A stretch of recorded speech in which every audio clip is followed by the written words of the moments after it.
Betsy and Thomas here for the American Intelligence Media. Today we turn our attention to Loretta Lynch, who seems to be very quiet and off the radar, and it's time we bring her and show her in the light. Thomas, Loretta Lynch.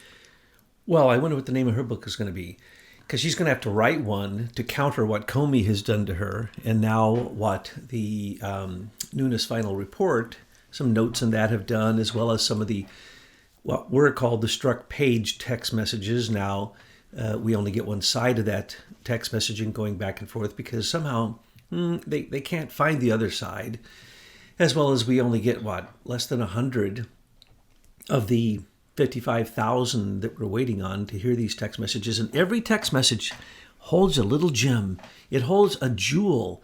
And these jewels, once they're put together, and they did a great job at Conservative Treehouse in an article where they go piece by piece, and they show this. And you have to go piece by piece. You have to. And by the way, that article is linked in the description box. Excuse me for interrupting. I just want to make sure that people see that if they want to go back to it. Go ahead. Yes. I'm saying that I don't even know what a description box is. Thank you very much. It's true. I wouldn't have said that. So as we're looking at what they've done, it's very beautiful because they've gone piece by piece, and they are keeping track of this. Oh, they're the only people out there that are really keeping track of every one of these players, and it is maddening. It's absolutely maddening. In the weeds of the weeds. Oh yeah, I love it. I'm down with Sundance. I don't know if Sundance is a person or whatever, but I really like Sundance, and only a few times have I departed from Sundance and what Sundance has been saying in terms of my opinion, and the conclave also pretty much agrees with that. So what we're talking about is that Loretta Lynch, well, first off, Comey, let's look at Comey. In his book, the fact that he wrote the book, that's a crime. Any conversations he ever had with the president are privileged. They are considered probably top secret for the president's eyes only.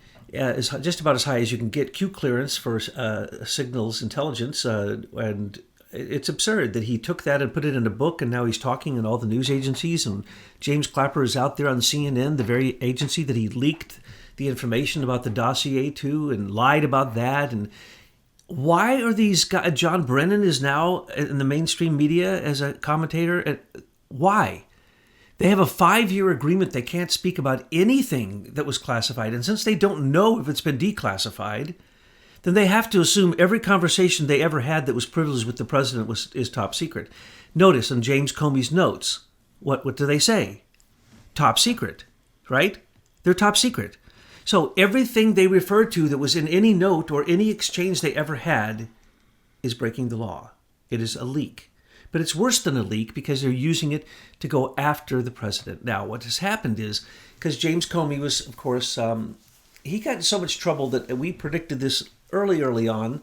John Barnwell said, Comey's perjuring himself for the third time because in the end, he's committed so many crimes that he will plea bargain down to simply lying. What have they got Andrew McCabe for? Lying. I don't want to see a plea bargain down to something like that. These guys have been up to a lot of no good, trying to overthrow our government, change the way we live. Well, look what Andrew McCabe did.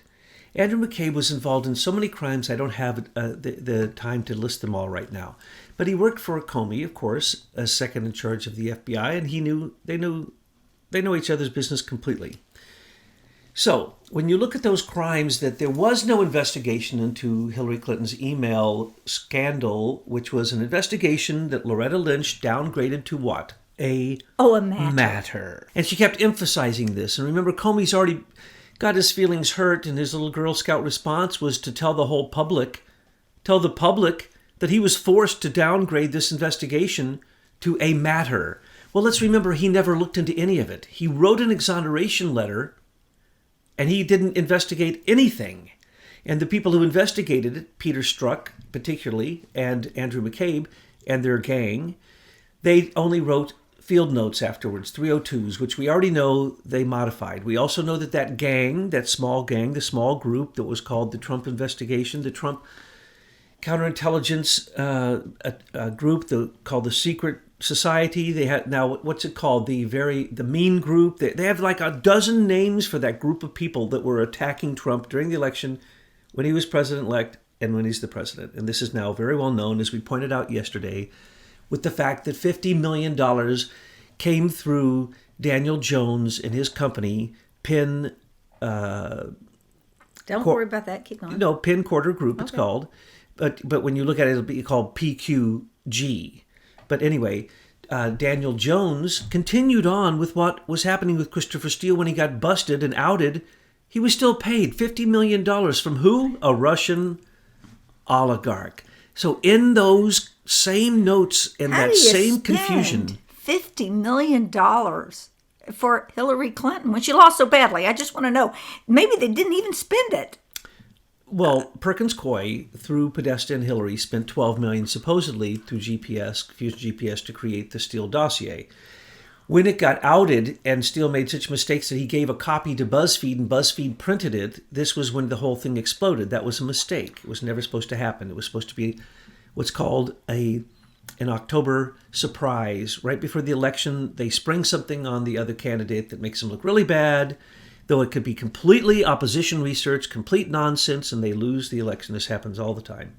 So that's what they were doing. But this continued on after he was elected. This was an attempt to unseat a duly elected president. And that's the amazing thing. Now let's look at what was going on with the Hillary Clinton investigation. Andrew McCabe, who they only get for being having a lack of candor, that's called lying, and a leak. If you look in the Struck page text messages, leaking, and again in the new ones, is an institution through the FBI. They have their designated people. They actually have special government employees, one of whom was Daniel Richmond, Comey's friend at the New York Times, who issued all of those leaks through. But let's talk about that just for a second, about a leak, because I'm getting tired of this word leak being used so casually. Because when you take someone like a James Clapper, who knew full well that what he was quote unquote leaking was a huge lie, all right, then is that a leak or is that treason? That's a treasonous act. He is, let's remind everybody, what was his former title? Director of... He was of the Office of National Intelligence. He was the head of the whole IC.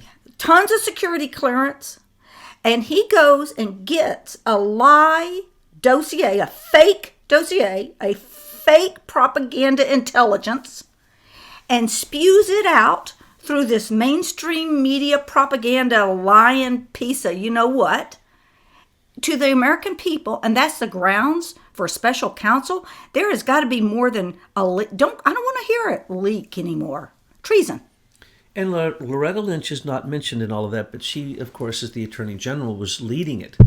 She would have had to have been leading it. She was leading... Of course she was. ...the Department of Justice, which leads the FBI. So what Comey was doing was being led by Loretta Lynch. And they got into a tiff over the tarmac because they got caught. And so then he busts her. Comey busts her and says, look at this. And you met with him, inappropriate, and you told me to downgrade it to a matter.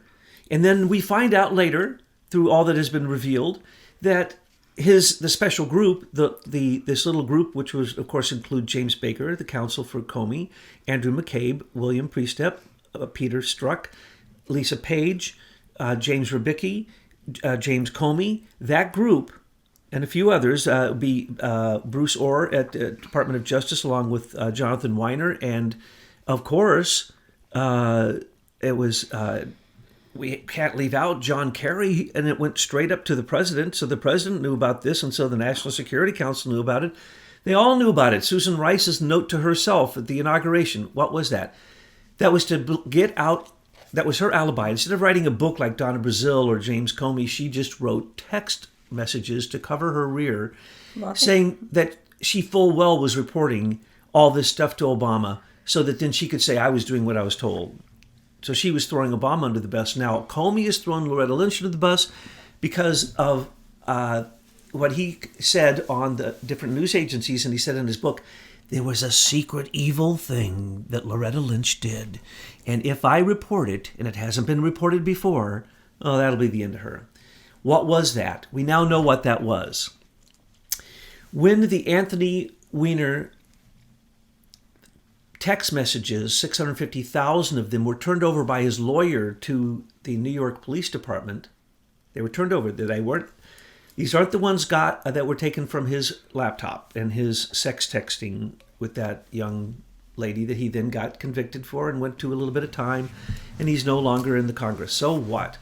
His wife committed fantastic espionage to move all that Hillary Clinton classified material to her own computer at home, and somehow Anthony Weiner had a lot of that in a file called insurance.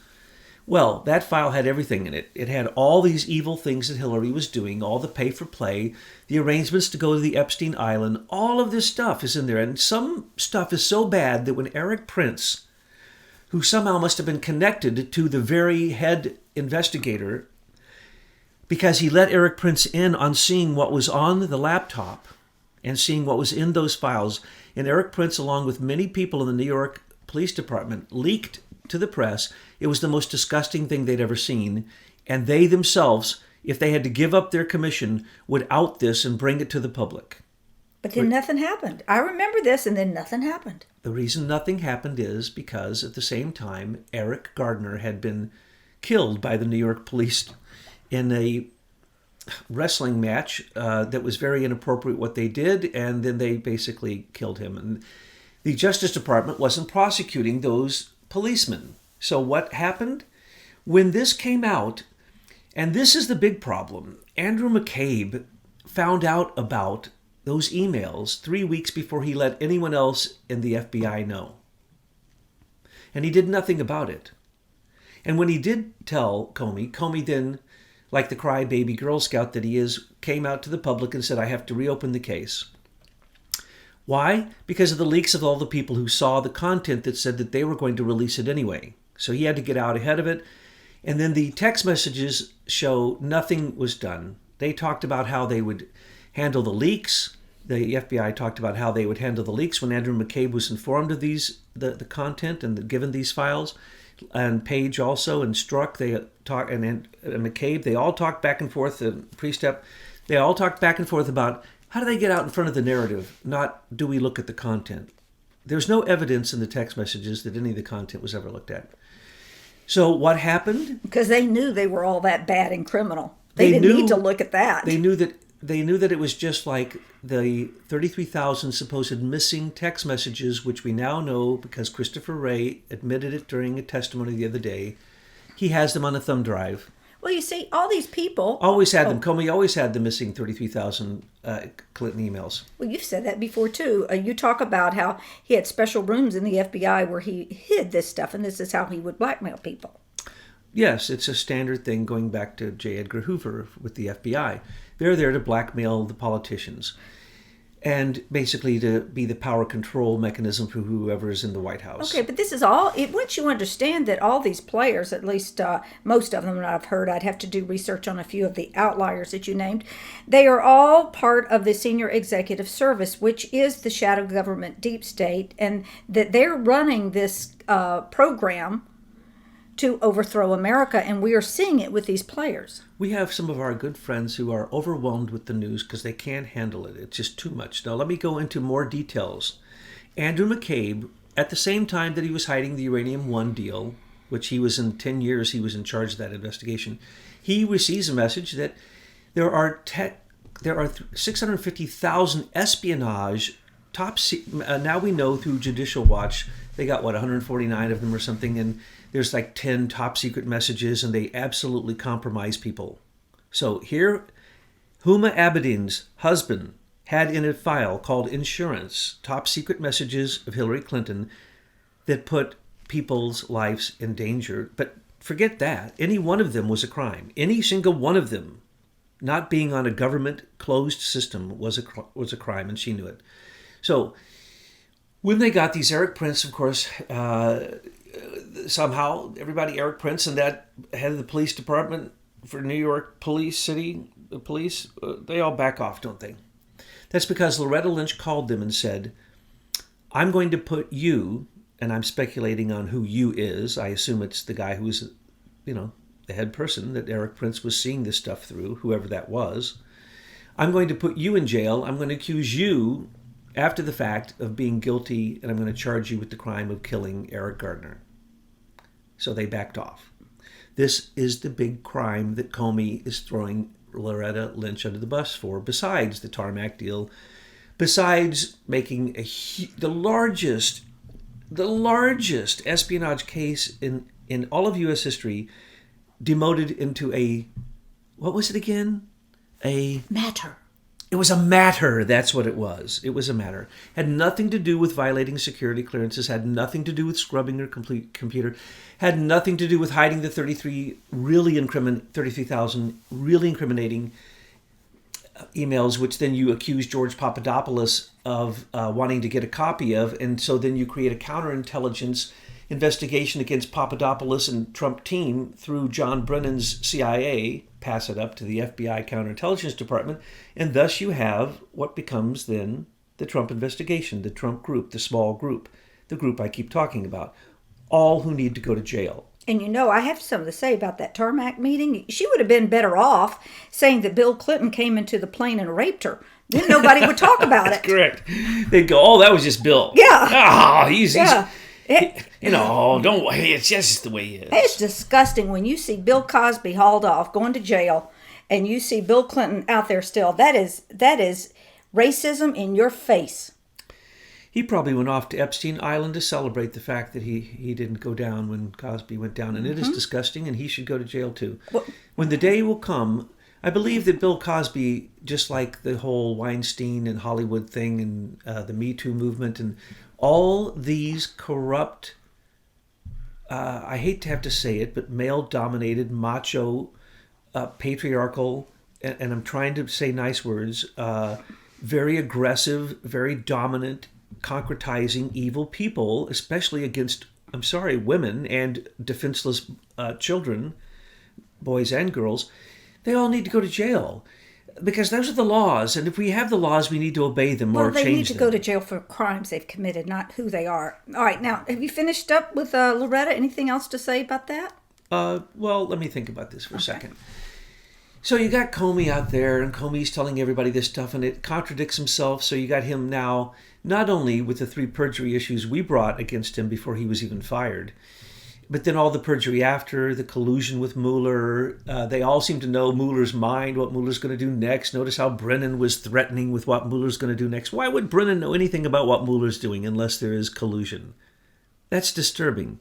Why would Clapper, Brennan, Comey, any of them that had top secret security clearances with top secret information, privileged, president's eyes only, executive privilege, have any of them ever heard the words executive privilege? Anything he ever said to them privately that they said to someone else is a crime. So when Comey went back and talked about his private meetings with the president to that small group, the secret society and the FBI that worked again with the DOJ, they acted like they didn't work with the CIA. They got their stuff from the CIA. They acted like they didn't work with Clapper. That, don't get me started on all that. The point is that in the end, all that happens is Michael Horowitz says, oh, shame, shame, let me slap the hand of Andrew McCabe. And Andrew McCabe says, dude, I'm getting my retirement. I'm an SES member. I'm a senior executive service. You're not firing me. Right. Just like Bruce Orr, who was on the Council of 500 in the Department of Justice. All they did is move him around. They couldn't fire him. SES. Just like Lisa Page. SES.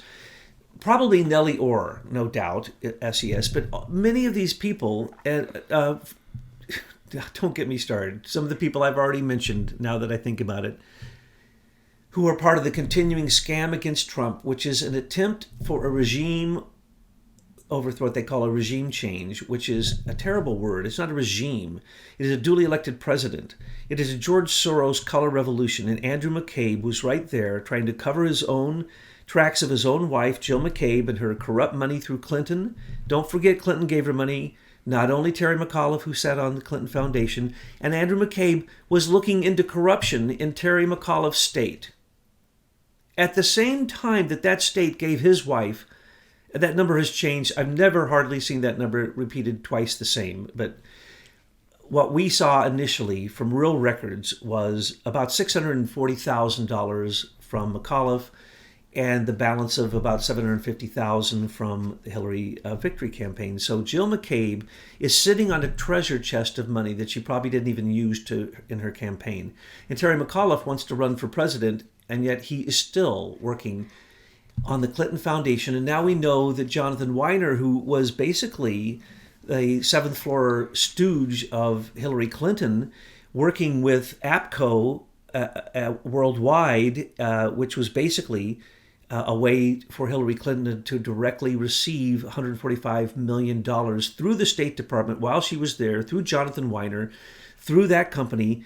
Because why? Terry McAuliffe knew all about it. And he came out and said that when he quit. So we have the people who ordered the FISA warrant, half of them have quit so that they wouldn't be investigated by an inspector general who can investigate anyone who's still actively working for the government. Otherwise, you have to have a grand jury or some type of investigation to go after those people. So look what happens to Andrew McCabe. They slap his hand and they say, "You leaked." In the text messages, it says he leaked many times. So Andrew McCabe is going to be charged? Well, we'll have to wait and see. How about Comey? How about Mueller? How about Clapper? How about Brennan?